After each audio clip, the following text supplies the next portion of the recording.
What's going on, my fellow miners? Welcome back to another video. Today's video, we're going to talk about mining, obviously, but if you're new to it and why it may not be a good idea to start mining now if you're buying a new card. I need to specify if you're buying a new graphics card or graphics cards, plural, to start mining with. Okay, this is specifically in regards to that. It's not in regards to if you're already or if you already have a bunch of cards and you're going to start mining with them because you already bought them. That like you've had them for a while or whatever, you're like, "Oh, I'm going to start mining." That this doesn't affect you so much. Right? So for example, I've been mining now for about a year on all my cards, and this doesn't affect me unless I'm buying a brand new card or I'm buying a used card or whatever. So that's what we're talking about today. If you're jumping in brand new to crypto mining, maybe not, it's not a good time unless you get like the most phenomenal deal in the world in regards to a graphics card or something. You have to get extremely lucky. And what I mean by extremely lucky, I mean like prices that you have not heard of, like on the low end. So before we begin, before we look at this article here, hit the thumbs up, subscribe if you guys are new. A lot of you guys who are not yet subscribed to the channel, let's go ahead, switch it over so we can take a look at this article and discuss. All right, so this article is coming to us from Tom's Hardware. I'll leave you a link down below if you want to take a look at this article for yourself. Don't start crypto mining now. 500 plus days just to break even. We're going to take a look at this, and we will take a look at a couple real world examples when it comes to graphics cards, specifically a 1080, which is kind of the default that I've gone to in the past as far as buying a card that you can get your ROI, your return on investment, back in anywhere between 4 to 6 months. But let's go ahead and read this article.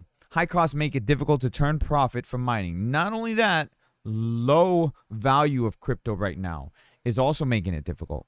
These days, it seems like cryptocurrency is constantly in the news with some investors and miners taking home huge profits. If you're not already involved, it may seem like getting into cryptocurrency mining, the process of minting a new coin by having your computer solve complex equations, could earn you some money. However, if you look carefully at the cost of building and maintaining your own mining rig, as we have below, you'll find that it currently takes between 500 to 900 days just to break even. And that's assuming your equipment doesn't break and that current prices don't sink much lower. The latest downward trend in crypto prices, along with the uncertainty surrounding the key currencies, is bad news for new miners. However, given that miners have been snatching up GPUs and driving up GPU prices, not only miners, scalpers, get that right. Stop blaming miners for everything. It's not the miners' fault because retail stores are also driving up prices. They're also scalping and price gouging. It's not just miners. It could be good news for gamers who may want to buy the best graphics cards at anywhere close to MSRP, which is not happening because retail markets are not selling graphics cards at MSRP. Not even close to it. Like, for example, a PNY 3060 at Best Buy is for over $600. MSRP for 3060 at like for EVGA used to be, I haven't checked recently. It used to be under 400. I think it was like 360. That's how much I bought my 3060 from EVGA. So you're gonna tell me that paying over $600, I think it was like $620 something at Best Buy for a PNY single fan 3060 is close to MSRP? That is a lie. One of the biggest factors in mining profitability is the amount of energy consumed. Looking at just Ethereum, since that is by far the largest cryptocurrency that's mined via GPUs, current estimates peg the Ethereum network power use at 111 terawatts per hour per year, and 261 kilowatt per transaction. That means if someone wants to buy lunch at a place that accepts Ethereum and sends $15 around the globe, there will be about $26 worth of electricity at a rate of 10 cents per kilowatt hour burned up, securing the blockchain for that and other transactions. Ethereum 2.0 looks to address this major concern by switching to a proof of stake model, which would eliminate most of the power drain. That's slated to occur sometime in the first half of 2022. Though, do note, it has already been pushed back 2 years and could end up being delayed once again. Now, factor in the still inflated GPU prices, and you have a trifecta of great reasons to not think about starting mining or expanding an existing mining farm. But let's say someone wants to throw caution to the wind. Just how bad an investment would it be to purchase PC hardware for cryptocurrency mining right now? Let's run some numbers, but start with a look at current profitability of the last 2 generations of GPUs. We'll sort these according to time required to break even using current eBay GPU prices. We factored in the cost of the rest of the PC as well as electricity costs, which gives the following. So if we're looking at a Radeon RX 5700 XT, miner cost January 2022, eBay GPU prices, 5,000. Wait, what? $5,618. Oh, 6. Okay. They're factoring in 6 GPUs. I was like, wait a second. They needed to specify this. They're factoring 6 GPUs here. What they should have done was cost of 1 GPU. And then we can do the rest of the numbers from there. Because this just obscures things, to be honest with you. So we're going to ignore this chart. We will look at things and discuss it in a minute. One thing to note is that we're using LHR hash rates for the RTX 30 series GPUs, as NVIDIA isn't allowing the production and sale of new non-LHR cards. Only the RTX 3090 remains fully unlocked for GPU mining. Also of note, more recent drivers and firmware seems to have rolled back some of the gains made by NB Miner in overriding the LHR limiters, so that RTX 3080 Ti, as an example, only ends up running at 63 megahash. We're giving miners the benefit of the doubt by not using the half-speed figures on the LHR cards, but NVIDIA hasn't given up on limiting Ethereum mining performance. To be fair, the 3080 Ti is a relatively new card, and the NB Miner hasn't been updated for quite some time. So to just give a little bit of perspective, the NB Miner was last updated November 23rd. It is now February 9th as of recording this video. That means that it's not up to date with the newest drivers. It's not up to date with support for all the new cards that have been coming out. There's as of right now for NB Miner, there's no support for the new 3080s that are dropping. There's no support for the 3050. So things like that. So just keep that in mind. It might not be up to date with all the drivers for the 3080 Ti. There are other miners that are up to date. T-Rex Miner just released a new update. LOL Miner just released a new update, and I believe maybe G Miner did as well.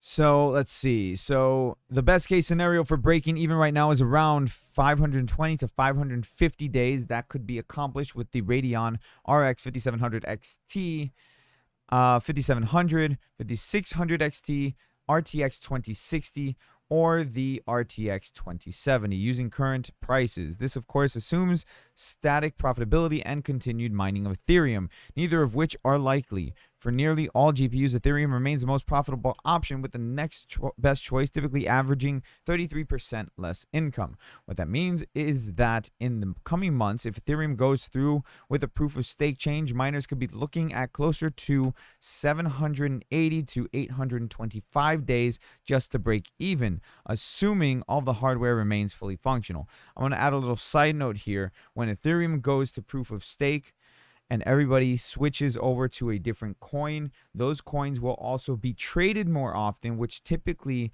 can increase the volume, the trading volume, which then can also increase the value of that token as more interest in those other tokens start to go up. So just keep that in mind. Again, that's kind of speculation. I'm not a financial advisor. I don't predict the future.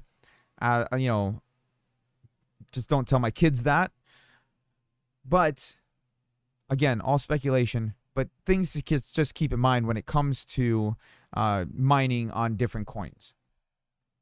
That's the good end of the spectrum as well. If you wanted to blow nearly 17 grand on an RTX 3090 setup, the current rate of around $4 per day per GPU means it would take 731 days break even. Okay, so now that we've done all this, right? Now that we've done all this, what we're going to take a look at is the current prices of a 1080. The reason why I say 1080 is because in the past, in recent past, the 1080 was my go-to card when you want to break even quickly, because you could get a 1080 at around $400 to $450, depending on how patient you are, and with a hash rate of up to 35 mega hash, you would make your ROI back within 4 to 6 months, depending on the current market.